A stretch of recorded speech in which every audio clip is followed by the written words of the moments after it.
Halo semuanya, hi Fuse Family, apa kabarnya? Semoga semuanya sehat dan especially hopefully you guys are blessed. Pada hari ini I will be sharing tentang topik kita untuk di September ini, yaitu adalah topik di I Am series, and especially judulnya adalah I Am Love. Wah, I Am Love, saya dikasihi. Nah, oke. Ini mungkin sesuatu topik yang paling krusial ya, kalau misalnya kita ngomong di kekristenan, right? Kita ngomong soal kasih, kita ngomong soal kita dikasihi, saya dikasihi.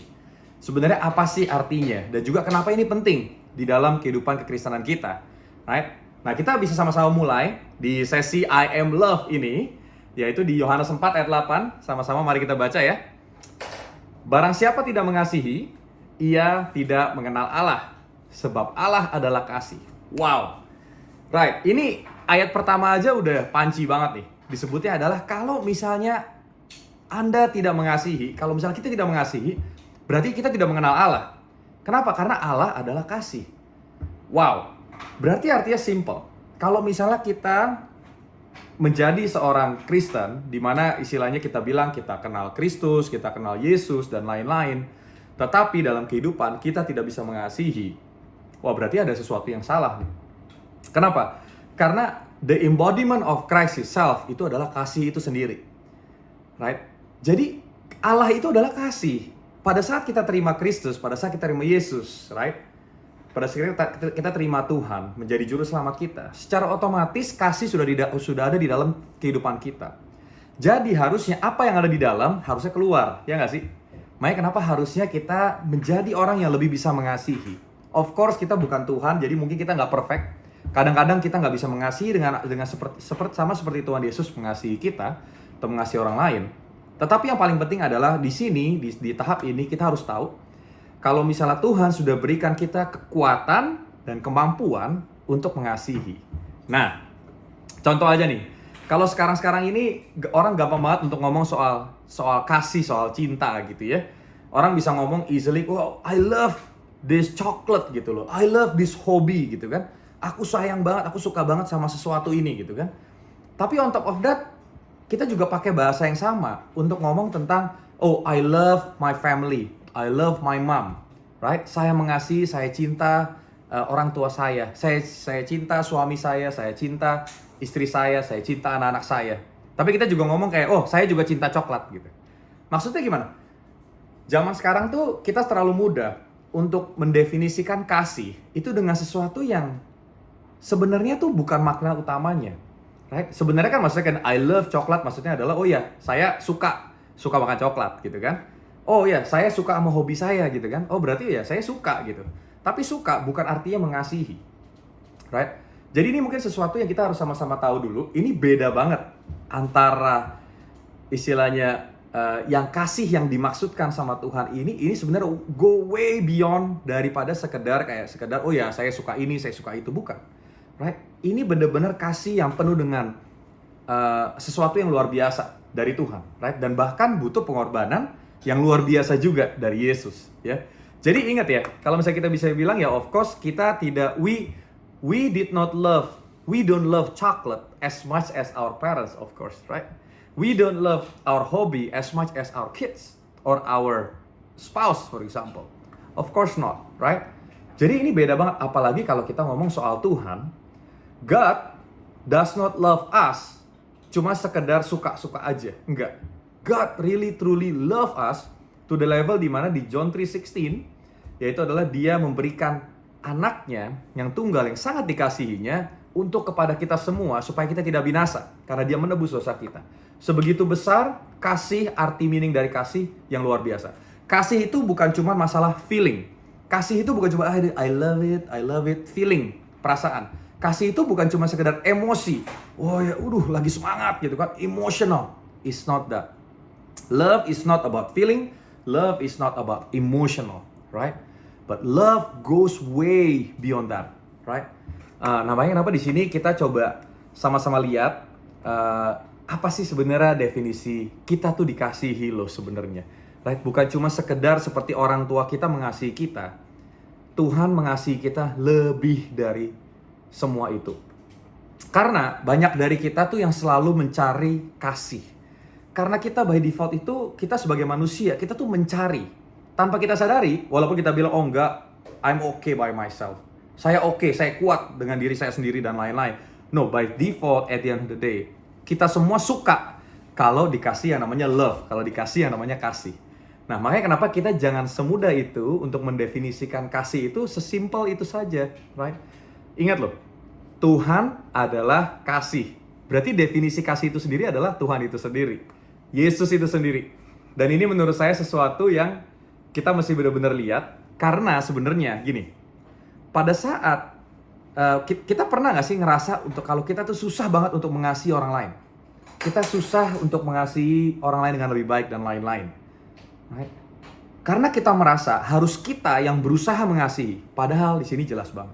Ya, dan di sini jelas sekali, yaitu adalah Tuhan adalah kasih, right? Dan kasih dan Tuhan ada di dalam kita. Berarti artinya kasih ada di dalam kita. Berarti cara kita untuk mengasihi sesama kita, yaitu adalah kita tahu, kita menyadari kalau kita sudah mempunyai kasih yang luar biasa dari Tuhan sendiri, right? Dan makanya karena dari itu kita jadi bisa mengasihi karena kita tahu Tuhan sudah mengasihi kita secara luar biasa. Jadi yang mengasihi orang lain itu bukan dari kekuatan kita, tapi dari kekuatan Tuhan. Nah, itu adalah hukum yang terutama kalau bisa Tuhan bilang adalah, kalau disuruh pilih apa sih sebenarnya yang paling utama dari pengajaran Tuhan, itu adalah, yang terutama adalah kasih. Right? Dibandingkan dari iman, pengharapan, dan kasih, tapi yang paling utama dari segala-galanya adalah kasih. Nah, coba kita sama-sama buka di 1 Yohanes 4 ayat 16. Saya bacain ya. Kita telah mengenal dan telah percaya akan kasih Allah kepada kita. Allah adalah kasih. Dan barang siapa tetap berada di dalam kasih, ia tetap berada di dalam Allah, dan Allah di dalam dia. Wah, ini lanjutan yang luar biasa banget. Kita telah mengenal dan telah percaya akan kasih Allah kepada kita. Wah, kita telah mengenal kasih Allah kepada kita. Kenapa? Simple. Kita bisa terima Tuhan. Right? Kita bisa merasa kalau misalnya kita diberkati. Itu semua adalah kasih karunia daripada Allah sendiri. Seberapa banyak kita sudah diberkati, seberapa banyak kita sudah bersyukur, right? Seberapa banyak kita sudah merasakan ada sesuatu yang lebih yang saya terima dari Tuhan. Itu adalah kasih Allah yang luar biasa. Jadi kita semua sebenarnya sudah mengenal dan percaya dan merasakan kasih Allah kepada kita. Karena Allah sendiri adalah kasih. Kita merasakan gak sih kalau misalnya pada saat kita terima Tuhan waktu itu, mungkin kita yang pertama kali ya merasakan menerima Tuhan, itu tuh rasanya luar biasa. Ada sesuatu yang tidak bisa kita utarakan. Ada sesuatu yang tadinya mungkin kita merasa takut, yang kita merasa emosional, yang kita merasa kita nggak siapa-siapa, yang kita merasa kita nggak worthy. Tiba-tiba kita merasa kayak, wow, ini aku ada sesuatu yang Tuhan berikan di dalam kehidupan saya, yang membuat semuanya itu berubah. Cara saya melihat dunia, cara saya melihat segala hal yang buruk mungkin di dalam kehidupan saya bisa berubah. Pandangan saya berubah, mindset saya berubah. Dan bukan cuma gitu doang, saya bahkan mulai bisa melakukan hal yang baik di dalam kehidupan kita. Nah, ini sesuatu yang lucu. Itu adalah hal yang Tuhan berikan kepada kita pertama kali, yaitu adalah kasih. Pada saat kita terima Tuhan, Tuhan memberikan kasih karena Tuhan adalah kasih itu sendiri. Luar biasa ya. Dan sebenarnya kunci utamanya adalah pada saat kita terima, kita harus berusaha untuk tetap berada di dalam kasih itu sendiri. Kita jangan merasakan pada saat kita sudah terima Yesus ya udah apa adanya. No. Actually kita harus berusaha karena di sini disebutkan dan barang siapa tetap berada di dalam kasih, berarti artinya ada yang nggak berada di dalam kasih nih walaupun sudah kenal Kristus, ya kan? Dan di sini berarti kita harus berusaha untuk selalu berada di dalam kasih. Caranya gimana? Of course kita mesti recognize kasih itu, kita mesti selalu coba dekatkan diri kita dengan Tuhan. Mungkin for example kita pergi ke Fuse, salah satunya apa sih? Mungkin di Fuse ini kita mungkin nggak dapat apa-apa, tapi setiap minggu mungkin kita sekali seminggu kita diingatkan mengenai kebaikan Tuhan. Di situ secara otomatis kasih ada lagi dalam kehidupan kita. Kita realize, oh iya Tuhan itu baik ya. Oh Tuhan itu luar biasa ya. Nah di situ kita mulai ada yang setelah pada saat kita punya kasih, kita realize kalau kita punya kasih. Di situ akan ada hal-hal yang luar biasa, yaitu adalah kita akan ada pengharapan yang tumbuh di dalam kehidupan kita. Makanya iman, pengharapan, dan kasih. Setelah kasih ada pengharapan yang Tuhan berikan. Bukan cuma gitu doang, ada iman yang mulai tumbuh karena ada kasih dan ada pengharapan dalam kehidupan kita. Karena ayatnya bilang begini tadi ya, kita telah mengenal dan telah percaya akan kasih Allah kepada kita. Allah adalah kasih, dan barang siapa tetap berada di dalam kasih, ia tetap berada di dalam Allah dan Allah di dalam dia. Wow. Jadi ingat, kasih itu adalah intisari atau poin utama dari Tuhan itu sendiri.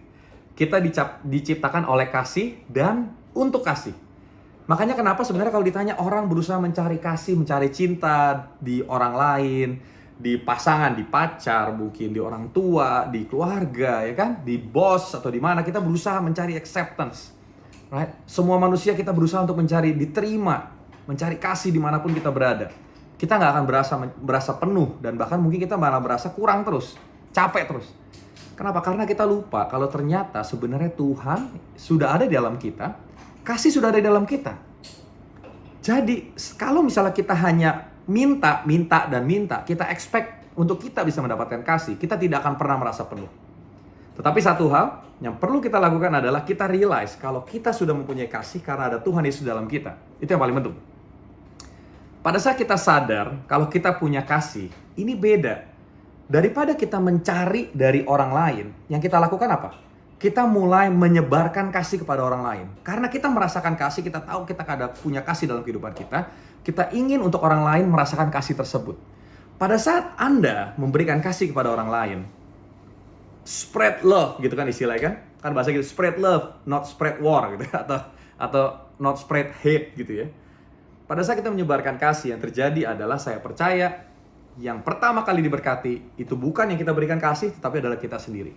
Karena di situ kita realize, oh iya, kita benar-benar ada kasih dalam kehidupan kita bisa menyebarkan kepada orang lain. Jadi daripada cari-cari kasih di luar sana, mendingan kita mulai practice love, memberikan kasih, menjalankan kasih. Dan di situ tanpa kita sadari, kita akan mendapatkan lebih banyak kelimpahan kasih dari Tuhan itu sendiri. Nah ini luar biasa banget. Karena at the end of the day, ingat nih, ayat paling famous ya, 1 Korintus 13 ayat 4-7. Kasih itu apa aja? Kasih itu sabar. Kasih itu murah hati. Ia tidak cemburu. Ia tidak memegahkan diri dan tidak sombong. Ia tidak melakukan yang tidak sopan dan tidak mencari keuntungan diri sendiri. Ia tidak pemarah dan tidak menyampaikan dan menyimpan kesalahan orang lain.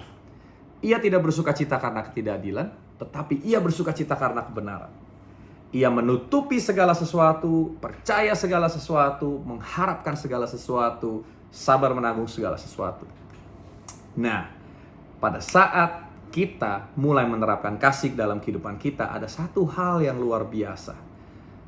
Yang tadinya nggak sabar, kita mulai bisa sabar terhadap diri kita sendiri. Sabar terhadap orang lain, ya nggak? Dan di situ luar biasa sekali kan? Karena kasih itu sabar. On top of that bukan cuma gitu doang. Yang tadinya mungkin kita susah untuk murah hati, sekarang kita bisa jadi murah hati. Kenapa? Karena kasih itu murah hati. Yang tadinya cemburu berat dan lain-lain, kasih itu tidak cemburu. Wow. Yang tadinya kita sombong, dengan adanya kasih dalam kehidupan kita, ada humility dalam kehidupan kita, kita menjadi tidak sombong. Ia tidak melakukan yang tidak sopan dan tidak mencari keuntungan sendiri. Ia tidak pemarah. Nah ini buat saya luar biasa karena saya dulu orangnya very angry ya, suka gampang marah. Pada saat mulai ada kasih, saya mulai bisa mengontrol diri saya sendiri. Karena ia tidak pemarah dan tidak menyimpan kesalahan orang lain. Ia tidak bersukacita karena ketidakadilan, tetapi ia bersukacita karena kebenaran. Ia menutupi segala sesuatu, percaya segala sesuatu, mengharapkan segala sesuatu, dan sabar menanggung segala sesuatu. Nah ini menurut saya luar biasa banget. Jadi, moga-moga kita semua sama-sama, Fuse Family, kita sama-sama bisa belajar hal ini, ya kan? Dan kita bisa menyadari kalau misalnya ada kasih yang luar biasa dalam kehidupan kita, kasih itu sendiri dari Tuhan sudah memuaskan kita. Jadi jangan cari-cari di luar, ya kan? Jangan cari-cari di luar. Dan di sini pada saat kita melakukan kasih berarti artinya kita memilih kebaikan, right? Ada kesabaran, ada sikap-sikap kasih yang luar biasa. Jadi untuk kita semua sebagai anak-anak Tuhan, ingat yang kita lakukan adalah pada saat kita menyadari kalau kita punya kasih, apa sih kalau nih contoh ya, pada saat kita punya sesuatu, pasti kita ingin untuk orang lain, kalau ini sesuatu yang positif, kita ingin orang lain untuk juga merasakannya. Makanya kenapa kasih itu biasanya adalah diberikan pada saat kita punya kasih, kita juga mau memberikan kasih untuk semuanya. Nah, konklusinya itu, jadi semoga kita semua sama-sama bisa merasakan kasih, bisa menyadari kasih, bisa mengetahui kalau kita punya kasih yang luar biasa, dan kita mulai menyebarkan kasih, karena pada saat kita mulai menyebarkan kasih, saya yakin segala hal yang dimana definisi kasih itu sendiri akan ada dalam kehidupan kita.